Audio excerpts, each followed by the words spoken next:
ವೀಕ್ಷಕರೇ, ಕಲಾಪ್ರಿಯ ನ್ಯೂಸ್ ಚಾನೆಲ್ಗೆ ಸ್ವಾಗತ. ರಾಜ್ಯ ಸರ್ಕಾರದ ಮಹತ್ವಾಕಾಂಕ್ಷಿ ಅರ್ಕಾವತಿ ನದಿ ದಂಡೆ ಅಭಿವೃದ್ಧಿ ಯೋಜನೆಗೆ ರೇಷ್ಮೆ ನಗರಿ ರಾಮನಗರದಲ್ಲಿ ತೀವ್ರ ವಿರೋಧ ವ್ಯಕ್ತವಾಗುತ್ತಿದೆ. ಯೋಜನೆಗೆ ಪ್ರಾರಂಭದಲ್ಲೇ ವಿಘ್ನ ಎದುರಾಗಿದೆ.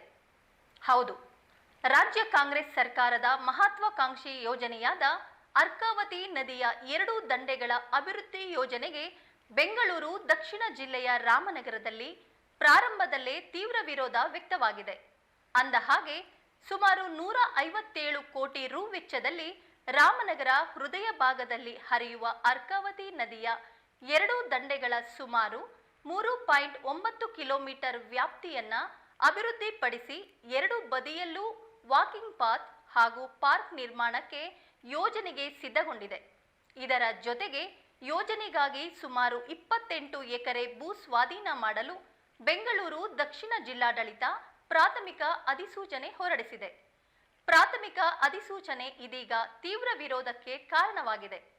ಅಧಿಸೂಚನೆಯಲ್ಲಿ ನಗರದ ಐತಿಹಾಸಿಕ ಅರ್ಕೇಶ್ವರ ದೇವಸ್ಥಾನ, ಪಿರನ್ ಶಾ ವಲಿ ದರ್ಗಾ ಹಾಗೂ ರಾಘವೇಂದ್ರ ಕಾಲೋನಿಯನ್ನ ಸಹ ಸೇರಿಸಲಾಗಿದೆ. ಇದು ನಗರ ಪ್ರದೇಶದ ಜನರ ತೀವ್ರ ವಿರೋಧಕ್ಕೆ ಕಾರಣವಾಗಿದೆ. ಅಂದಹಾಗೆ ಚುನಾವಣೆ ಮೊದಲೇ ಡಿಸಿಎಂ ಡಿಕೆ ಶಿವಕುಮಾರ್ ಯೋಜನೆಯ ಬಗ್ಗೆ ಆಶ್ವಾಸನೆ ಕೊಟ್ಟಿದ್ದರು. ಇದೀಗ ಕಾವೇರಿ ನೀರಾವರಿ ನಿಗಮದ ವತಿಯಿಂದ ಯೋಜನೆಯನ್ನು ಕೈಗೆತ್ತಿಕೊಳ್ಳಲಾಗಿದೆ. ಆದರೆ ಯೋಜನೆಯ ಭೂಸ್ವಾಧೀನಕ್ಕಾಗಿ ಪುರಾತನ ದೇವಸ್ಥಾನ, ದರ್ಗಾ ಬಡಾವಣೆಯನ್ನ ಸೇರಿಸುವುದು ಸಾರ್ವಜನಿಕರ ಆಕ್ರೋಶಕ್ಕೆ ಕಾರಣವಾಗಿದೆ.